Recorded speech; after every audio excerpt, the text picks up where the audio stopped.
Welcome, everybody. It's Jason Lynette. This is the Work Smart Hypnosis community.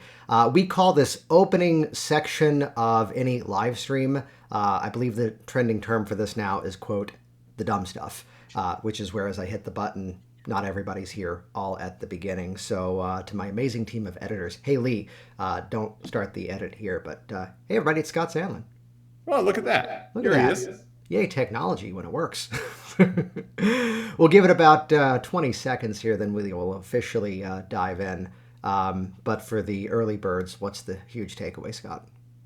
Oh, the huge takeaway is there's this thing called Bitcoin. uh, Did you see that I didn't get hacked, I got duped. I did see that. Yeah. I did see that. Yeah, yeah. It's not a hack. It's Right. an exploited. So like part of it's me going like, I want to thank these people for like messaging me going, hey, is this you? I know it's not. But at the same time, I'm like, let me just correct them. You know, I didn't get hacked. I got duped. Yeah. As in duplicated, which is Right. not as You dangerous. you didn't get confused, tricked, or deceived. Someone just used your likeness to exploit people who trust you. Right. And this is perhaps the one place in a public forum that I have to talk about my friendship with Anthony Serino, who Anthony did recommend a specific crypto investment, which I did. And it was such joy that it just flatlined for so long. And I mean, dropped immediately. It was profitable for him, but then it was nothing for me. Then like this is one day that it just jumped up, and I'd set up like this limit order and pocketed $18,000. Oh, that's killer. Yeah, though I have to say, I think I enjoyed hassling Anthony about it more than I did the income.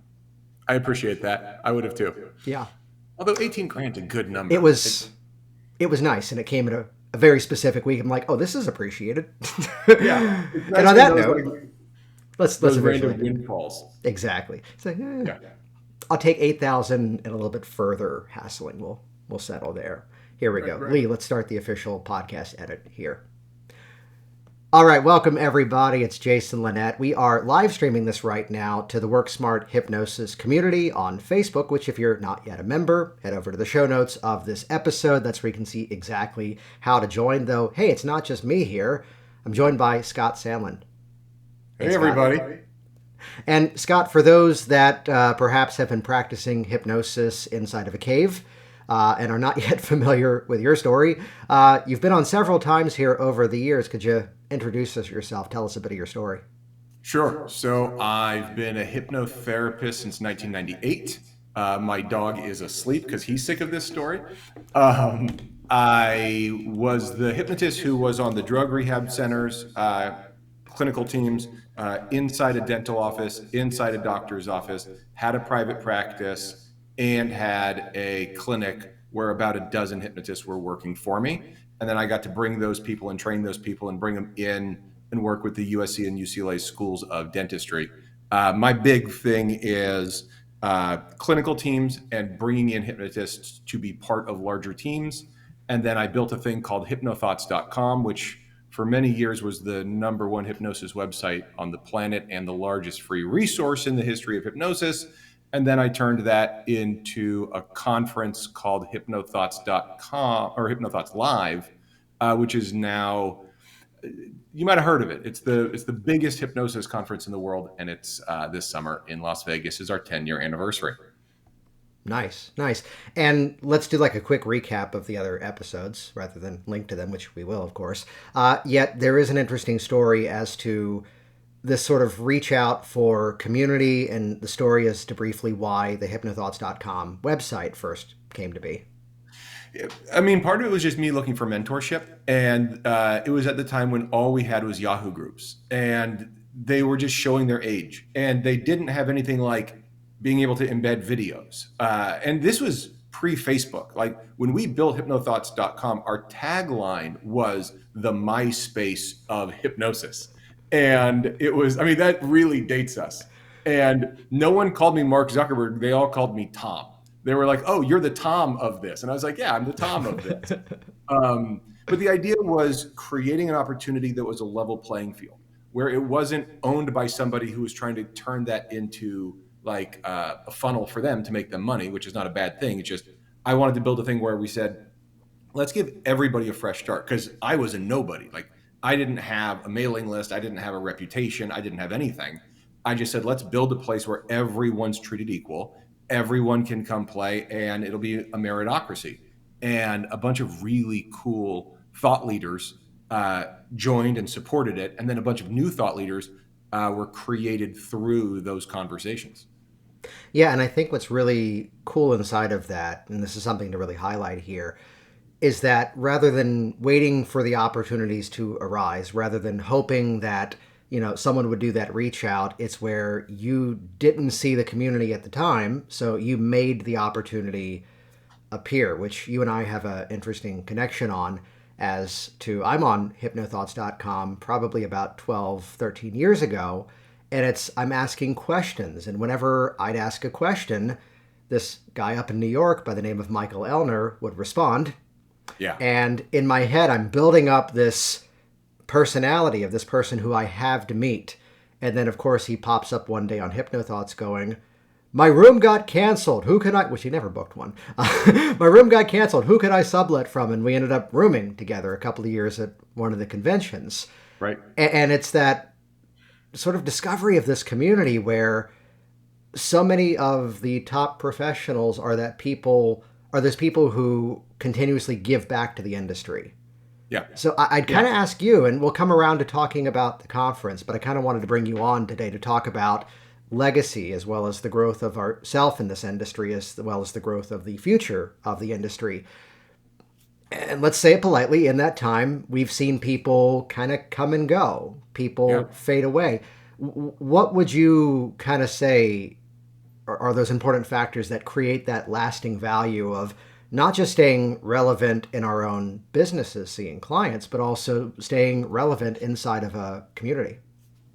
It's an interesting thing that I've actually talked a lot about, or thought a lot about, and had like side conversations about, and asked people about. There are hypnotists that were hugely important that maybe two of you will know the names of, but like Saul Lewis was a legend in our profession, and no one will know his name.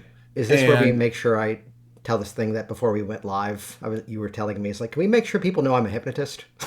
yeah, that was the point. Yeah. Yeah, I stayed up late. My big thing was I was going to all the conferences, and because I was West Coast time and young, I could stay up late and drink, and so I would get to stay up late with like Carm and Michael Elner and like all these like just legends, Roy Hunter, all these awesome people, Jerry Kine, and they were just nice to me because I was just an eager kid, and all of them loved the idea, to your point, of giving back. And so I got all of these stories, and I got to see the people who we still know their names, like Jerry Kine and Michael Elner. And I know the people they revered are people like Saul Lewis. And we go from one generation removed, we don't know their names. And I think that's a really interesting thing in our industry, that it really is a one generation removed sort of legacy, is the lifespan of a person's story, with very few exceptions. You're looking at like Mesmer and who else? Like, who do we know from 75 years ago who was a hypnotist doing great work? We have to go back to Father Hell, because with a name like that, Sure. yeah. And you get you get what's it what Pat Collins, but like it goes away real fast. And so when you think about what your legacy in the industry is, it really the IMDHA, Robert Otto's been, since he took over, he's been great. He's always been a supporter of mine, which I've always appreciated. They have an award called the Pebble in the Pond Award, and it's about the ripple effects of what you create in the industry. And the older I get, the more I appreciate that as the right name, because I think our legacy is very much the professionals who we inspire, is much more our legacy than anything else. So then, what would you say, having kind of seen this cycle over time, and it's not just for the sake of speaking to our community, or let's even say it's something I've heard you speak towards as well around, it's not just about, who's got the biggest room of people in the space. It's not just about who's selling the most numbers of their products, their books, and that. something that I've heard you speak about over the years that I've always appreciated, which you and I have a running gag on about becoming internet rich. Of Yes. I'd like to buy my new house. Here are my Facebook likes. What does that equate to? 100,000 views this week, ladies and gentlemen. Oh, what's that? I said like 100,000 views this week. What's that Oh, worth? well then. Yeah. I should reorganize for those watching the video of this. We should put you on the left then because you've got more than. But I don't know how to do that in real time. So but that idea of which is great for the people rich, listening to this, by the way. people hate. Yeah. It's so unlikable. No, this idea of popularity being a merit. There are really great hypnotists who don't fill rooms, who change more hearts and minds and inspire more session work. And one of the things that I think is really important is it's very conceivable that the greatest hypnotist in the world is completely unknown and is just seeing clients privately. And they've decided that the highest, best use of their time and their legacy is not teaching or training. No one notices any of that happening, right? That's all. No, not at all. No, not no the one saw shadowy that. figure with the puppy, but no. That was quite elegant, actually. It was very nice, yeah. It was really nice. Yeah. It never goes that well. But that idea of the best hypnotists not being the ones filling rooms. The best hypnotists are the ones, maybe, arguably, just seeing clients one-on-one, just changing lives and helping families 1 hour at a time. That might be the person with the best legacy. That might be the person whose community and the people, in a 100-mile radius, that person might have the biggest legacy of all of us. You don't know. Well, that's one of those things that, as we look at an event like HypnoThoughts, that yes, here's the usual suspects that'll be presenting there. Here's the names that we would recognize, but this intention to also bring in a new audience of speakers, which, let me make your life easier real quick. The convention is already set. This is not the time at the release of this. Those of you listening, Scott is very knowingly smiling right now. This year for 2022 is set, yet stay tuned for speaker applications for 2023. Yet looking for that opportunity of not just filling a calendar with the names that'll fill the rooms, but looking at who are those people who are that next wave. I mean, is there a story that comes to mind of someone either you've recognized or someone that you've seen their growth over time of here's where they started, but now here's the impact that they're creating? There's a handful. David Snyder and I came up in the industry together. So, his position in the industry, David and I saw coming and we sort of grew together. But yeah, we do like 20% of our presenters every year should be first timers. So we've been really lucky to be able to find people relatively early. So we found Ken Guzzo, we found Kaz Riley. I'm going to take half credit for finding Martin Peterson, and because Martin and I have been in the game about the same amount of time, and when I met him, he was giving a pretty big presentation at Shelley Stockwell's conference, the IHF. So I can't say he was, and Ken was also there. The three of us met the same day. So I can't take credit for like discovering them, but what I saw in both of them, I was like, that's an untapped resource. That's real talent. And helping push them in front of a larger audience. Kaz Riley, same thing. She was already doing great work. Stephanie Conkle is another example of that. There's a ton of people that it's been really fun to watch them go from, they got the goods. See, Stephanie Conkle. Yeah, she's here. She's here. Oh, I'm glad I said something nice, Stephanie. Let's just make it just about you, Stephanie. We've known each other forever. And I remember being like, this chick's got the goods. This chick's real. Let's get her in a position to make sure other people know that. And let's not let Stephanie be like a best kept secret. And when that's really been the philosophy of HypnoThoughts.com and live is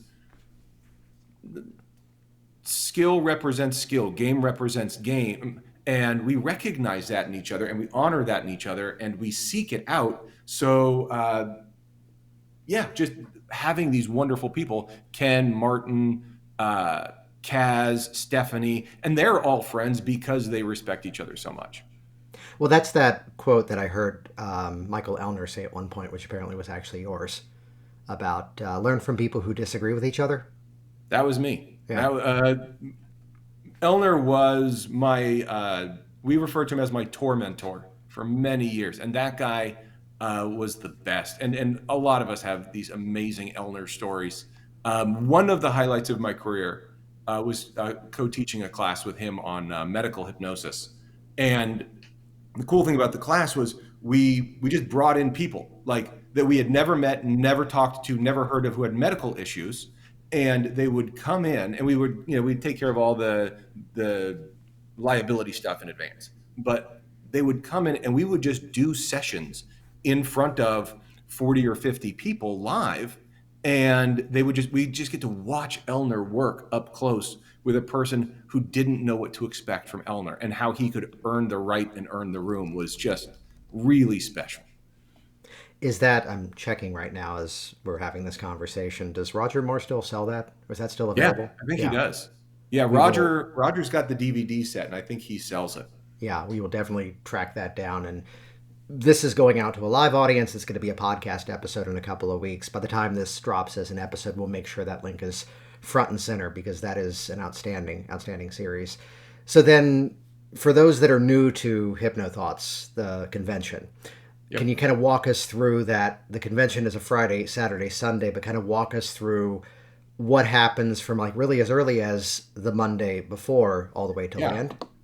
Yeah, it's become a huge thing where it started off as just 3 days, and that's the Friday, Saturday, Sunday conference, and we'll start there.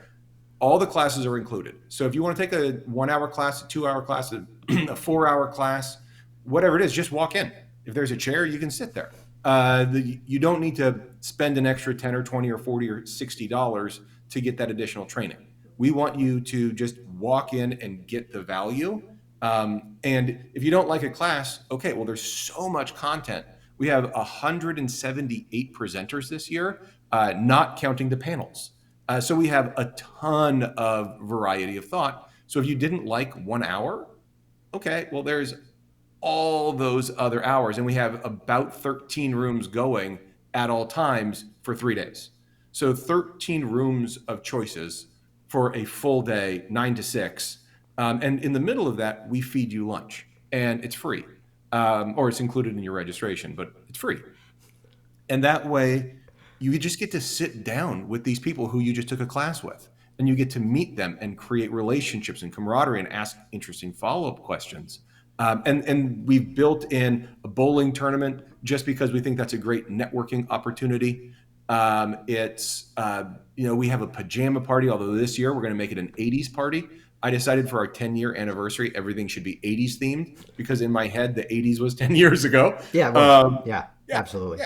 I mean, it's the 90s. What are you? You're a year and a half older than I am, I think, and yeah, that was last week. Yeah, it was early. Yeah, we're still doing it. But anyway, yeah. So, I got a CD recently, and I couldn't figure out how to play it, but I'll let you keep going. You do?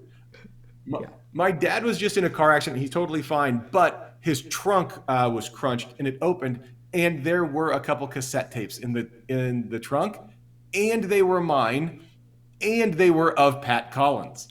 And he goes, why do I have cassette tapes from Pat Collins in my trunk? And I'm just realizing I traded in the car I used to have.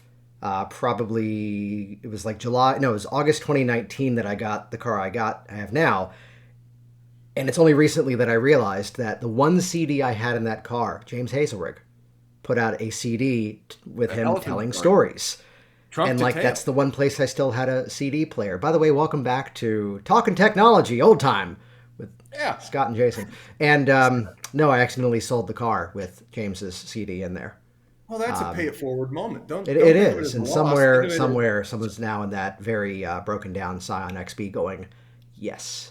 Someone got an old Scion. We were on a very important track a moment ago. So lunch. Oh yeah. Oh, there's a conference called HypnoThoughts. Just a full stream of consciousness is all Jason and I ever do. Pretty much. Yeah. We have a bowling tournament. We have a pajama party. We create networking events so everyone can become friends, because the relationships and friendships I developed early in my career transformed my career, absolutely changed my life forever. That Alan Barsky and Dan Cleary and Michael Elner and all these guys that like were real, Peter Blum, like encouraged me and grabbed me and so we want to recreate opportunities for that to happen. And then on the shoulders of that conference on either side, we have 4 days pre and 4 days post where you can take deep dive classes, multi-day long class. It's a workshop where you can take a class like, I don't know if he's doing it this year off the top of my head. Sean Michael Andrews just started his rapid induction class in Germany today. And so I just saw it and it's top of mind. And so you're like, oh, I could just go learn that there. Or you can just find a class that you want to take. You want to learn how to do stop smoking. You go take Ken's class and you do a couple days of learning how Ken does it. And so we You mean have like quality events like an ICBCH certification prior to the class with Richard Nongard and some other guy? Never heard of them. They're Yeah. yeah. Not Richard. Richard who? Richard Nygaard? I didn't hear you. Cough, cough. VegasHypnosisTraining.com. Cough, cough. Man, these seasonal allergies. But Sounds like you got a bad case of the COVID. I'm working. Wow. Doesn't. We're not going there. We're going there. Sorry. Too soon. Too soon. Too soon. So events both before, during, after, basically. Yeah, and it's everything. Like if you're curious about hypnosis or you've been doing this forever, it really is.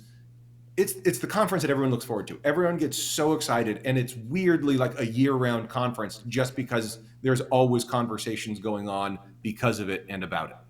Well, that's that element of it, of how it's become, I look at the group where there's the HypnoThoughts Live Facebook group, where there's a ton of interaction all throughout the year. And of course, naturally, it gets to a point around now where there's more momentum in the group in terms of, like any other professional industry gathering of talking about what the bowling teams are going to be. Right. We did win the Lifetime Achievement in Costume Design, but that's our story Deservedly for that. so. We're ready. We're ready for this year, by the way. Oh, I'm so excited to hear that. Yeah, that's all we can say about that for now, though.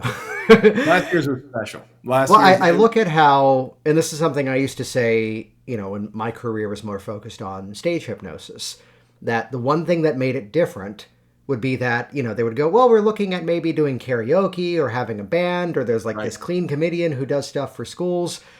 And it's like, well, here's what's different about the stage hypnosis. It's not just the event. It's all the expectation leading up to the event. Then it's the event itself. And then it's the stories that then continue for the year moving forward, where now it starts to create this tradition, which, by the way, psychologically meant I was never selling the show for the first time. I was selling the tradition of the show, which inferred they'd had to book the first year, and that worked really well until I went, I don't want to do this anymore, and moved on to other things, as we often do. Yet it's kind of that legacy that HypnoThoughts has created. So give us the contrast. What's different in year 10 versus year 1? Year 1, we had no idea it was going to work. We had no idea people were going to come. We had no idea what we were doing. We genuinely built the conference. Probably 60% of the drive to build the conference was a middle finger to some people that were being rude to me. And we just genuinely 60% of the whole thing happening was just a middle finger to some people who were being jerks. And then the other 40% was we have this website that's, we were getting consistently 20,000 visitors a day. And it would be 5,000 unique, 10,000 unique a day. It was these huge numbers for starting with no mailing list. And we're like, okay, well, they all want to start meeting in person. They all want to start shaking hands and putting a face to the name and having a drink and all those sort of natural evolution of a date, right? Where you chat online and then you end up wanting to meet each other. And so we were doing that. But year 1, we were like, okay, who actually needs a projector and who doesn't? Should we have screens? Should we not? We didn't know any. It was very crazy. And we were in a full-blown sprint for the full 3 days. Just running around, plugging holes and just trying to appease things in year 1. And now in year 10, we genuinely look at the conference in 3 to 4 year cycles. Like, I don't think about what we're doing this year. I think, what are we going to be doing over the next 3 to 4 years? And that really changes the way you plan things. And now there's all sorts of conferences that didn't exist when we started, because people can actually create regional conferences now, and that wasn't the case 10 years ago. It's a very different landscape. And so finding a reason to exist and a reason to differentiate yourself, because you don't want to say we're here to make money, because I mean, that's not a bad thing, and making money is great, but you need a reason to exist. You need a why. You need an ethos. You need a story that resonates with your audience. Because if you just say, hey, we're here to educate people and get money in the process, you're gone, because no one's going to connect with that message, and your conference won't make it 3 years. And so when we're thinking in 3 and 4 year cycles, we're really thinking about keeping it always tied back to our whys, and pushing those to resonate with our audience. Well, I think that's where, looking at this year, looking at how, briefly, like everything else, had to pivot for a little while. There was 1 year where there was sort of a split in person as Hybrid, well as yeah. online. Now it's back to fully in person. Folks can, order the recordings after the fact. I always buy those. I did a giveaway for those last year. And she still hasn't listened to them, by the way. That's when they get it for free. I know, right? No, but I'd say it's that part of that ongoing legacy of how we continue to grow inside of what we do. It's that willingness to, keep learning along the way and not always fall prey to this belief system that I've got it figured out now, I'm ready to go. I go back to something I heard Ron Esslinger say a bunch of years ago, that it was, sitting in a workshop to remind myself I'm going to the twang. Do you hear that there? Yeah.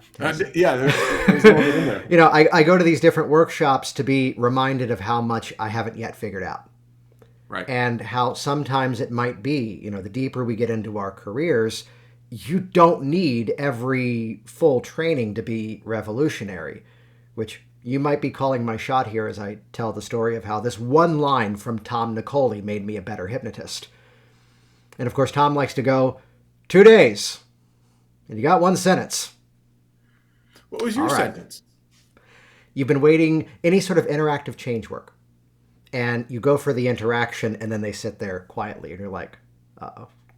And I heard Tom one time, and I think it was just a riff, go, in a demo he did, and when we hosted him in Virginia, it was, you know what, you've probably been waiting most of your life to have the last word on this issue, might as well have that moment now, right? Good line. And then demo subject took off running. I'm like, dibs, using that. Mine was Mark Cunningham saying, I never waste a doorway. And when I heard that, it was a 2-day, 3-day training, something like that. Might have even been more. And he just said, anytime a client walks through a doorway, that is a threshold. And you use that to ratify change, because once you go through that door, you are entering a new place, a new phase. There is this opportunity. And anytime a client goes through a door, it needs to be utilized, like in script, in process. If there is a doorway, it shouldn't be wasted. And I heard that and I was like, oh man, how much more can I optimize my sessions? How much more value can I create? And like, that's one of those sentences where someone who's 2-3 years into hypnosis is right now saying, you got to do rapid induction so you have more session time to make the change work. And if you're saying that, what I'm saying is you are underutilizing your session structure. Because clearly the difference between 4 minutes of an induction versus 30 seconds, I mean, that 3.5 minutes, that's that make or break. If you're saying I need that 3.5 minute delta to optimize my sessions, it means you're not thinking about your sessions right. And there's like the sentence that Jason and I both just said, those sentences generate more change opportunity than a 3.5 minute savings in a rapid induction. Now, rapids are cool because they have convincers built in, and they might. I was going to say, tell us more about Sean Michael Andrews' class now that you. Sean was my first official hypnosis instructor too. Now I signed up with this other guy who seemed to have disappeared, and then Sean took over. But that's a. Yeah, there was another guy early in Sean's career. Yeah, that's a whole other story. But Sean's good. Sean's good. It was like, we'll leave it there. No, but it If was you there, know, and, you and know. again, what was it actually? About a decade later, he and I taught a class together, and my favorite moment of that event was I did a demo, and he goes, "That's really cool how you did," and he talked about the thing that I did, the way that I.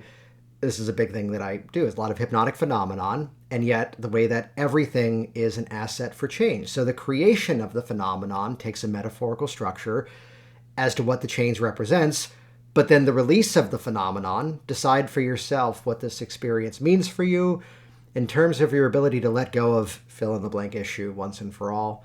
Take as much Yep. time as you need. When you've done this for yourself, that's when that arm will lower down. And I did that, and we got this really cool, and we got it on video too. So, now it's internet rich. So it's real. The person's arm just ratcheted down at such a pace it was almost too slow, but it's like, this is just right. And the whole way I'm sitting next to him going, that's right. That's right. And Sean goes, that's really cool. I go, I learned that from you. And he goes, I've never seen it done that way before. And I go, ladies and gentlemen, a Jason Linett original. So right. we catch these moments where, as we go back and even revisit things that first time I got to hang out with Roy Hunter, someone Yeah. who I mentioned it to, this is before I hosted him back in Virginia. Someone goes, how is he going to do 2 whole days on just parts therapy? And I'm like, it's 2 days nerding out inside of one technique. I am in. Yeah. And like Deep this year, dive he's doing stuff. something on spiritual hypnosis, I The believe, art of right? spiritual hypnosis. Yeah. Yeah. And his class is incredibly full. I was just looking at the Yeah. numbers the other day, and like Roy's class, the art of spiritual hypnosis, is gonna be like full this year. It's gonna be like exciting. I'm really excited for We'll his get extra class. speakers and let his sound overpower David Snyder. Yeah, good luck. Exactly. Yeah. Yeah. Yeah, I think I that can say that I think because I that's an think he's still arms like 2 race. miles We down the know road who from me here. wins. Oh, was that? Yeah. I said that's an arms race that where we know the winner. Although, when Sean Michael Andrews and I taught a class together, it was like in March a bunch of years ago at the Orleans in Vegas, where HypnoThoughts is. And next door, we had like some 50-year college reunion where they kept singing the Oh. college fight song over and over. And Sean's wife, Stephanie, were like, let's send her first. She's nicer. Hey, could you all keep it down? We're teaching a class. Then Sean goes over, then Dale, the video guy, and then finally I'm the last one who goes Good over old there, Dale. the smallest of all of us. I don't know why I was the most threatening. And of course, whose class was it graduating? Roy Hunter. Was he in the room? It was his college graduation reunion. Oh, that's fantastic. Yeah. So, small community, which is where I spend my entire time at HypnoThoughts in Vegas, both during the event and post, somehow assuming everyone there is there for the same conference, even though we somehow beat the same weekend of like either cheerleading or basketball competitions. Cheerleading basketball competitions. Last year, it was a child beauty pageant Yeah. during post conference. That didn't go well, We'll make that actually. another podcast episode sometime in the Yeah, future. that's a whole nother conversation. That was Yeah, a lot it's happened there. where, at times up to 1,000 people gathering. And something I wanted to hear you chat about here is that there's something new this year. In addition to the first ever 1980s party at a hypnosis convention, Yep. outside of the hypnosis conventions that did exist during the 1980s. Yeah, during the 80s, there were a lot of 80s You get parties. the first ever with that asterisk, so we'll leave I'll that. take it. But talk about the panels. Yeah, so like I said, we really want to bring in new voices. And so 20% of our presenters ish every year are new presenters. And that was something we decided really early was let's create opportunities. And when we were going to bring in a new presenter, we said, look, if this person is going to be a new presenter, as long as they don't suck terribly, we want to give them 2 years. We want to give them time to like get their feet under them and let them feel safe and supported so that they get to find their voice, because it takes time to find your voice. And it takes time to learn how to present to a group of hypnotists. It's a skill. And like everything, you do it through the reps. And Shelley Stockwell and Carm have been wonderful, wonderful supporters of HypnoThoughts Live and me personally for a long time. And almost every year they pull me aside and give me their constructive criticisms and encouragement and feedback on what worked and what didn't and what they think. And they do it with no expectation that I'm going to implement all their stuff. It's wonderful and sincere. So they deserve a ton for just of my gratitude for that, and probably a lot of other people's gratitude because they make the conference better. And they came up to me. They said, "You've got a lot of first-time presenters, and some of them need more support than you can give them this way, and it means that they're not getting a full enough room to find their voice and find their audience." And so we talked it through, and we came up with this really simple idea of a panel. So we'll get, what do we have? 15 panels, something like that. I don't even remember off the top of my head. It might be more than that. But on each panel, there's 3 to 5 presenters, and one of them is a known presenter, somebody who's got experience in that space. And it could be more. It could be like 3 that have that experience, but it needs to be at least one. And then there's new people on those panels, and some of them have been doing the work for a long time, but they're new presenters to our audience. And in doing things this way, a couple things happen. Number one, when you're looking at the schedule, you see the known name. You say, okay, Jason's also teaching on this. So, worst case scenario, we're going to get Jason's thoughts on this. So it can't be all bad. I don't know who these other people are, hypothetically. So it means more people will go into that room, and that person gets to find their audience. That new presenter gets to speak to more people. The other thing it does is it gives that new presenter a safety net. They're not working on their own without a net. Now they have Jason, or they have David Snyder, or they have Melissa Tiers, or whoever it is that's a known name who's been to a million conferences, who, if things start to get off the rails, or if a person asks a weird question, they can step in and make sure everyone's getting value. And that means the new people get to watch and learn and work with and get a better relationship with established presenters. It means the audience is getting better content. 23 panels. Thank you. I'm guessing that might be 16? Stephanie who's here. She didn't click. There's a weird link on the live stream when we do this that shows who it is, but that is not showing. Is that Stephanie Skiba? It might be. I'm going to guess. It probably is. If it's a fact about HypnoThoughts Live and it's right, it's Stephanie Skiba. If it's an opinion about HypnoThoughts Live and it's big picture and ambiguous, it's me. There you go. And that's how it goes. Yes, it's me. There we go. You got 2 Stephanies on this. If Stephanie Patterson joins and just bails out on Sean's class, then we've got all 3. And then Captain America. She is this year teaching at HypnoThoughts Live, once again offering the official title. We've renamed it Concobulism. Because anyone else could create a thing called profound somnambulism, but concobulism, concobulism is going to fill a room. It just rolls off the tongue. Yeah. Yeah, that's one way of describing what happens. But no, what I appreciate about this is, I go back to, I was not, the first HypnoThoughts Live, I believe, was like in June. Yep. Yeah. And that was where I was kind of coming out of the stage hypnosis career. So it wasn't because I was like, I hate those guys, I'm not going. I just was already booked. It's like the first time I met Robert Otto was at an event in Virginia, and I'm like, hey, I would love to come to the IMDHA one day and speak at the expo, though classically, in addition to seeing clients, at the time I was stage hypnotist, and that used to be, well, that's actually not this weekend, but next weekend as we're recording this, was the biggest weekend of when I would do programs. And Robert reached over, shook my hand and goes, that's amazing to hear. I hope I never see you at my conference. That's Bob. Because Bob. Which then I started speaking there. He's part of the reason we moved from Virginia down to Florida. Then, of course, I had a surgery rescheduled to be that week, and now I can't be there, as it's now 3 miles down the road from my house. But next year. But my first year was year 2, and suddenly, like last minute, it's Cheryl and Larry. It's the Ellmans going, hey, we're doing a Dave Ellman, panel. And I'd spoken other places before. We're like, here, let me put together my routine. Let me organize my 50 minutes and get my slides. And suddenly, it was down the row, and I'll see if I can remember the names of Teresa Van Zeller. It was Roy Hunter, Seth Deborah Roth. It was sitting between Larry and Sean Michael Andrews, Michael Elner's there. And being able to share that platform was... Yeah, and like think about that list of names. And you're like, wait, all of them were sharing their thoughts on one topic for an hour or two. Like that's crazy. We don't get that in life. And that, when you talk about legacy, like one of the things I'm most proud of with HypnoThoughts Live is that we've created an environment for those conversations to occur.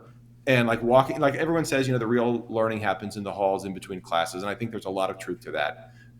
But you look at these pockets where like conversations are happening, like there's these cross pollinations, and you're like, wow, you've got Steve G. Jones and Richard Barker and Michael Elner and Stephanie Conkle. Like you get this group and they're all chatting and you're like, wow, like what are they talking about? You get Teresa Percival's coming in or whoever it is, and you're just watching that conversation. And then you see one of my favorite things, which is the other person who's respectfully nobody. Like they're just new attendee, don't know what's going on. And they're just standing there, just drinking from a fire hose of taking in all these like wonderfully respectful disagreements and conversations. And they're just sitting there getting an amount of content that they don't know how to handle. And you're just watching their career be changed just through osmosis. And I love those moments. That was my biggest takeaway from Michael Elner, where he talked about, he goes, I was welcomed into the room. It was like my first time coming to a conference. And suddenly I'm like, in a room on the 10th floor of this hotel. And suddenly here's all these people. And like, these are the godfathers of the time. And as he puts it, they're all there making fun of Charles Tebbets. Right. It's like, they're like giving him hell. It's like, he actually believes people have these parts inside of them. And like, how dare we say such a thing? But he goes, that was the friendship. That was part of that world of finding out. I have since, I've not claimed your quote, but I've modified it slightly. I've learned from people who have different ways of achieving the common shared goal. I appreciate your unwillingness to just quote me. No, and it's part of why. Couldn't just put a dash in my name, huh? Yeah, right, exactly. Well, here's what Scott said, but here's how to say it better. Yeah. No, but it's right there is part of the reason why Richard Nongard and I do a number of projects together now. And we have learned there's at times a bit of an Oscar and Felix dynamic there. You can guess which one's which. And how there's certain topics that we just cannot teach live together. I bet that's true. Oh, yeah. Nongard and I think, can teach everything live together. I think Nongard and I are interchangeable. Do you want to one-up me here? Do you really want to? Wow. No. Wow. Hey, no, but it's at the end of the day, we agree, we reach the common... Bit. Well, it's a whole other longer story. There's a technical way to release information on the web. And I'm like, just do this one. You get it faster. And he's like, use this, this, and that. And I'm like, I know, but that's a lot of pieces to put together. And he's right, but so am I. So now, like, when he and I do the Train the Trainer, it's like, so we both made you videos you could watch on your own. So... Otherwise, we go a week and we don't talk. Well, this is an interesting piece. Like, my relationship with you and my relationship with Nongard, this is only about me. Yeah, exactly. Yeah. So my first interaction with you was bad. My first interaction with Nongard was slightly less bad, but a little bit more confrontational. There's a couple other hypnotists where that's the case, where my first interaction with them wasn't good.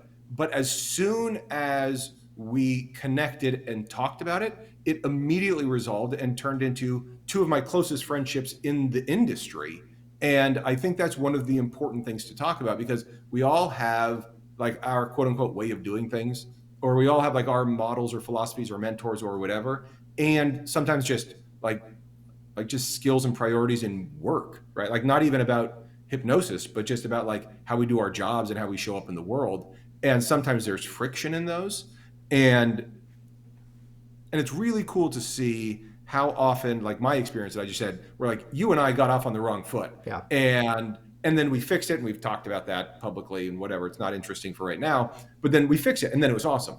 Nongard was like, I was like, who is this asshole?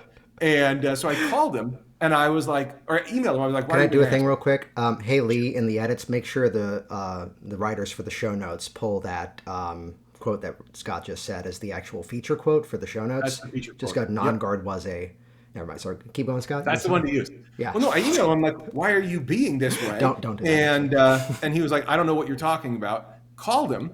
We talked it through, and it was his ex-wife was still technically working for him at the time, and she was doing stuff on his behalf on the internet that was intentionally just violating a whole bunch of policies for HypnoThoughts, and he had no idea what was happening.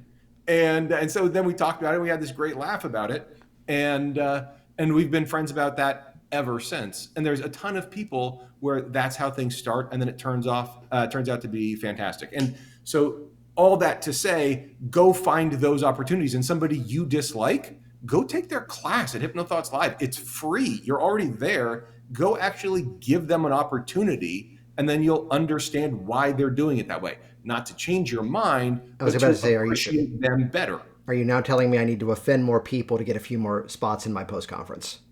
Controversy-based marketing. I learned it from Wendy Friesen. Wow, fantastic. Previous guest on the program, fantastic episode. Yeah, Wendy and I discussed hey, before we Wendy wrap and I up, like here's it. something you and I have never talked about personally or even on this platform, which is I've got a whole long sleight of mouth loop that basically presents the case that, and of course it begins with the dialogue about the book and the movie Bucket List, the fact that bucket list did not exist as a term until the book showed up. And it's this rare occurrence that a movie that didn't do so well, despite an incredible cast, created this impact upon culture where the impact of the term took off more than the thing itself. Yes. Which is my whole way of basically explaining why, if you choose to believe imposter syndrome exists, you put yourself in a collection of people who are convincing themselves that they're not good enough. If you choose to believe that instead it's a made-up term, because someone at one point had to put the words together, and really what it comes around to is this classic arc of unconscious incompetence, conscious incompetence, conscious competence, and, of where, like you said, getting in the reps, that really it comes back to, I don't yet have the confidence because I haven't done this. Let's go off in 3 tangents before I get to my question, by the way. You were an inspiration to me at one point because I was the one doing so many pre-produced videos, record, release.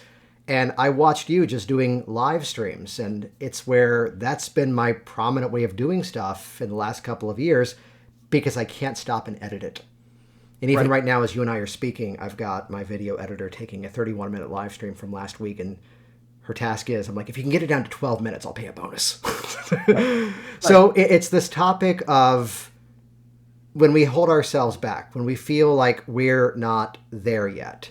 And that's a dialogue that over the years, there have been times, not frequently, where I've been like, hey, here's this person that you don't know. They're putting in a presentation. I know I don't, have the say to do this, but just take a look at them. They're phenomenal. And then, even without that, there's people who are in these, the not yet ready phase. Mm-hmm. And I'm curious if inside of your story, there's been some of those moments yourself of, I'm not where I ought to be right now. I don't think I have the authority yet to do this. For sure. A lot of times. I remember because it's easy. The frame to this is it's easy to look now and go, okay, so at one point, your quote, how old are you? I'm the Doogie Howser of this. Okay. So when I started this, I was 18. The first time I spoke at a hypnosis conference, I was 19 years old. And I have a young face. I'm in my mid 40s now, and I still look relatively young for that. When I was 19, I looked 11. And I was earning the right to speak by online forums where you just saw my words and they're like, oh, this guy knows what he's doing. He's doing the work and he's seeing clients, and that's very cool. Let's let him come speak at our conference. Oh my gosh, where is this kid's parents? And I've been at conferences where people asked if I was the child of a presenter. That's happened to me. It happened actually the year that Robert Otto bought the IMDHA from Ann Spencer. I was on the board of directors of the IMDHA at the time. Ann Spencer had put me on the board in her final year, and she said, I want you to be one of the bridge people when Robert takes it over. And I knew before other people. And I learned a lot there. It was really great. But either Robert or Ann, I don't even remember which ones, they said, we want you at our family table when we announce this. So you're going to be at this table. I was like, great. So I'm sitting there, and Robert Otto's kids, who I now know, it was Krista and I forget his son's name. It might actually be Bob. They say to me, they're like, oh, who are your parents? And I'm like, Kay and Steve. And they're like, oh, are they here? And I was like, oh no, they're in California. I'm here by my damn self. And so there was a ton of moments. Like I remember, and I mean this super nicely, Dick Sutphin walked all over me and just like looked right through me and did not care at all because I hadn't earned anybody's respect yet. That requires an earning. And he hadn't given me a chance yet, and it turned out to be great. But like in that moment, I remember him just full on big timing me in the room where I was about to present. And he was like, look, I'll do whatever I want. The presenter's not even here. I was like, no, I'm the presenter. And he was like, and he looked at me like, what are you going to talk about as a kid about this topic? Because I was talking about medical hypnosis.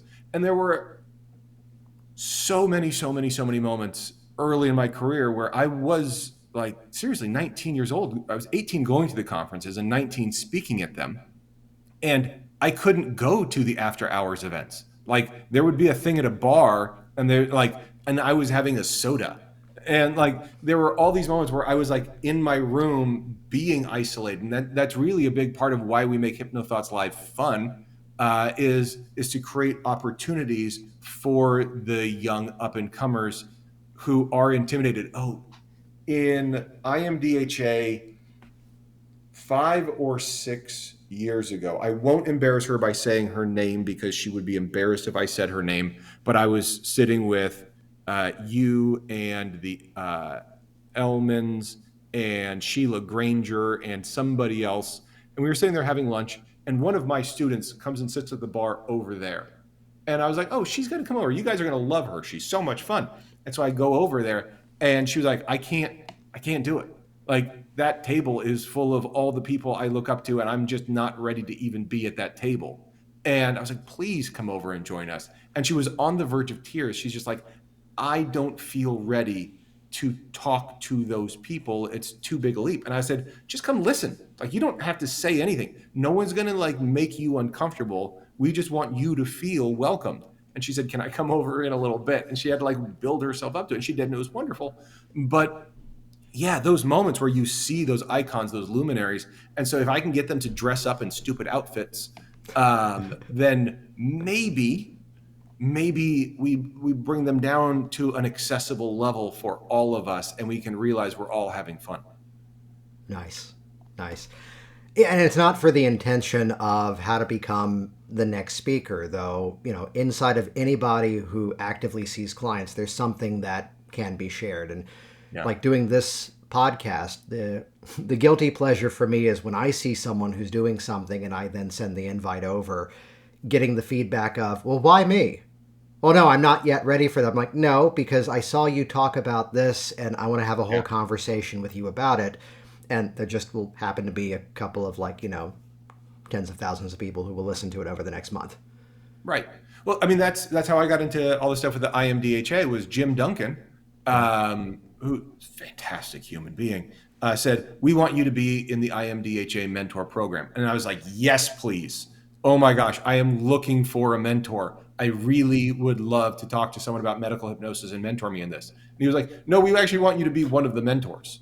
And I was like, no, I am not ready for that. I need a mentor. And they said, no, we'll take care of that too, but only if you agree to be a mentor.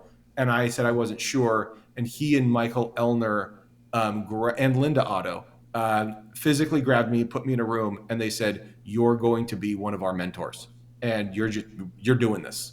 And I didn't feel ready for it at all. And I had to step into that. Then it was because Jim and Michael really, really pushed me on it. So would you say, if we had to pull a strategy out of it, perhaps, is it a shift in mindset? Is it let me figure this thing out as I go? Is it, well, these people clearly believe in me, so let me borrow some of that confidence from them? Like, if you can kind of encapsulate what the advice would be, who's someone who is kind of on that edge of and I see this too. There's so many people who would come to a conference and just kind of still keep to themselves, hide in the room, and not just because they were underage and couldn't go to the '80s party, or Right. they were 6 Right. years old in the '80s. What advice would you give on that person who's kind of holding back from, like the story? And I remember that, in Daytona that time, as to Yep. even afraid just to open up the conversation. Yeah, you gotta. I think the easiest way to do it for me, and other people will be different about this. I don't like the fake it till you make it philosophy. Yeah. I understand where there's merit to it and there's value to it, and there's some people who pull it off. It doesn't resonate with me, and I'm happy that other people can do it.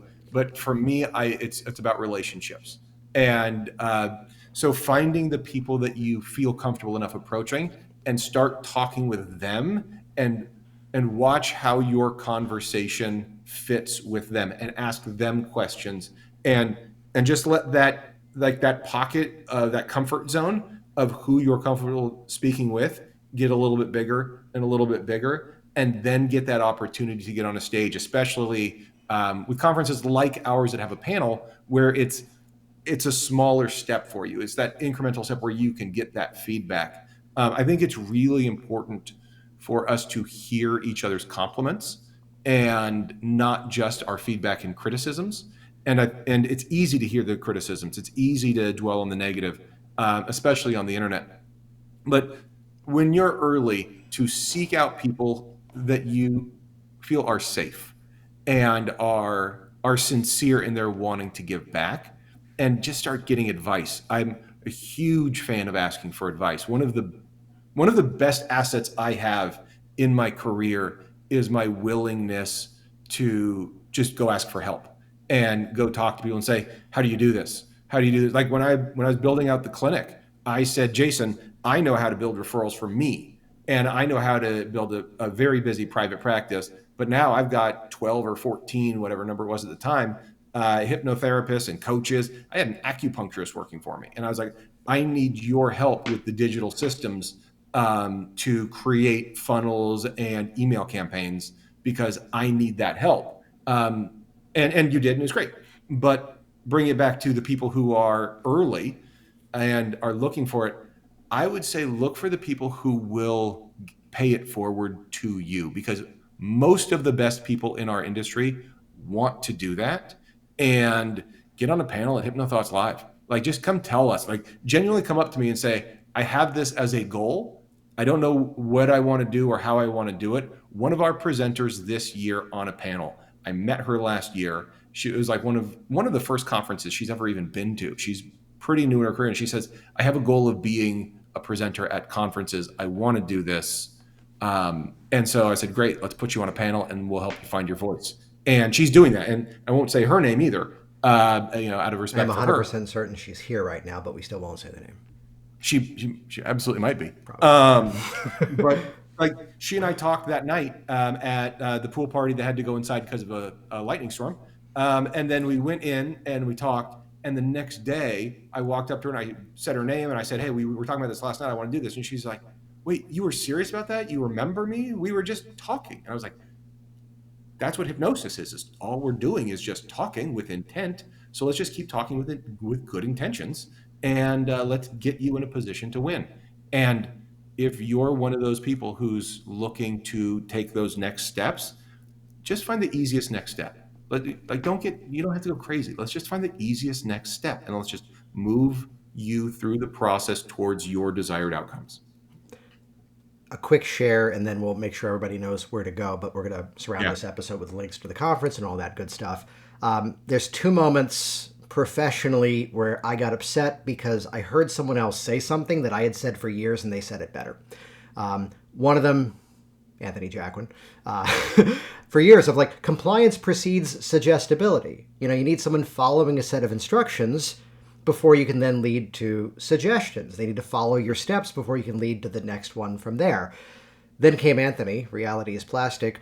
Basically just know the difference between instructions and suggestions. I'm like, that's the same thing I've said. You just said it better. With a squirt gun logo. Made you sound magical. And just the man can rock a hat. I have, the hair that's left is vertical, and just, I don't, not a hat He person. looks good in a hat. He pulls that thing off. I would look He silly. really does. For a second, I Yeah. thought you were telling me that I looked good in a hat, but then you validated that he looks better in a hat. He does. Let's I mean, keep come going. on. We're all And then friends here. two He looks friends good of in a mine hat. in a different industry, and like the welcome video of one of their online programs that they run, all they said was, before we dive in, I want you to just ask yourself, what's different between you and the success stories that you looked at that perhaps inspired you to join this program? And what would happen differently if you went into this program thinking to yourself, I'm going to be the next successful story? Not for the sake of being another testimonial for us, though we'd love that, of course. Instead, what would have to happen differently on your side to become that next rock star student who just takes all of this and puts it into motion? And I'm like, you just said in 3 sentences what it takes me 5 minutes to get to it. So I'm like, so here's what my friends say, which related to what you said. It's asking quality questions. It's not, I've heard of you, you're important. Not that I think people would say that in this community. It's instead, first time I met Melissa, it was, hey, before I came to this event, I read your book because, one, this is the weekend after we're back from our honeymoon, and we already have tickets for Wanda Sykes tonight, so I'm leaving early today. To which she goes, oh, where? What time is it? Is there tickets available? I'm like, she's trying to come with us? Which, knowing now, should have bought the ticket extra. Should have bought her a ticket. Did I tell you that we won't say who it is, but it's Karen Gray, who found out at a convention one time that Melissa needed a ride from like the Boston area to New York, and they volunteered to go, oh, we can give you a ride. And it's like only like halfway through the drive that they realize that Karen lives up in either Vermont or New Hampshire. Right. And it's like not even close. Not even close. Yeah. It's the opposite direction, but it's like we get to hang out with her for a couple of hours. We got the week free. Let's do this.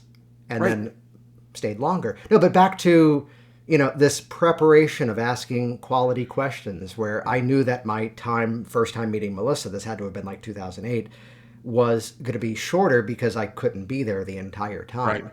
Yet I read the book in advance and I came in with very specific questions that I wanted to learn. And it wasn't for the sake of going, let me show how. Well, we had someone at an online event a while ago that during a break, I sent a private message to go, I don't know if this is maybe an English as a second language thing. I don't know if I'm reading this incorrectly, but anytime I teach something, you're in the chat calling out other references here. Is this you wanting to share, or is this you wanting to showcase your knowledge? Do you mind if I ask you that question? And he goes, I'm now realizing why I was doing it, and I'll stop and thank you. I needed to hear that. I'm like, oh, we just got a breakthrough. But it's not that's for the a sake teachable of, moment. Well, yeah, and it's something that, in some of the programs that I do now, there's an intention around this, which is I'll give you as much access as you want. However, back to Ron Eislinger, what videos have you watched of mine first? What have you looked at inside of the books I gave you? And he'll run someone through a series of steps. So basically at the end of the day, and we'll link to this in the show notes, I did a whole podcast episode on how to be a good student. And oh, wow. Yeah, and it's all about taking ownership of where we are in our journey. And, there are times, and this is part of the sales strategy I teach now, and it's not meant to be a sales strategy, but it's an incredible one, which is don't have that conversation with someone who's not yet qualified to make the decision. Yes. You know what? It sounds like you're still, I did this originally with clients. It sounds like you're still in that very early research phase. And respectfully, you're asking some questions that people would have normally figured out by the time we got to this chat. So, steal this, Scott. Bam Fam. Bam Fan. Book a meeting from a meeting. Ah. So you know what? I've got a video that's going to answer a lot of the questions you're asking. And how about I call you like Wednesday around the same time? Just because I think we'll have a much better conversation at that point. And I exit, let them elevate their knowledge on their own, then regroup.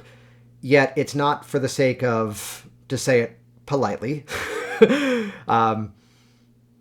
appreciate this anecdote. Penn and Teller, in their match. By the way, do you notice Jason and my ability to like tangent ourselves? You're like, oh, thanks for bringing that up, myself. That reminds me of another point. Like Penn and Teller do a magic act where they reveal how the classic cups and balls routine works.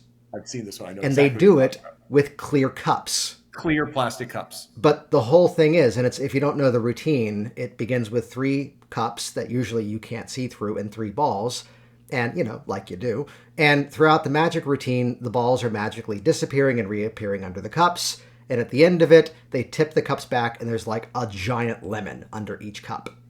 Yep. And they go, magicians hate when magic is revealed. So they did a performance of this, and this is now one of their signature bits, where they did the entire act with clear plastic cups. So you can theoretically see the entire thing, but it proves the fact that the misdirection is so good, you can't keep up with it. Yeah. So it's like, let's use someone you just referenced, walking up to Ken Guzzo and in like one sentence asking, yeah, but how do you get someone to quit smoking? And there's a reason he does that in 4 days. There's a reason why I have either the best or the worst product in the hypnosis industry, which is just here's hypnotic workers, here's all of my chain stuff, because I can't compartmentalize. It's like, here's the stuff in the toolbox, and then here's the segments where we teach how to individualize to the person.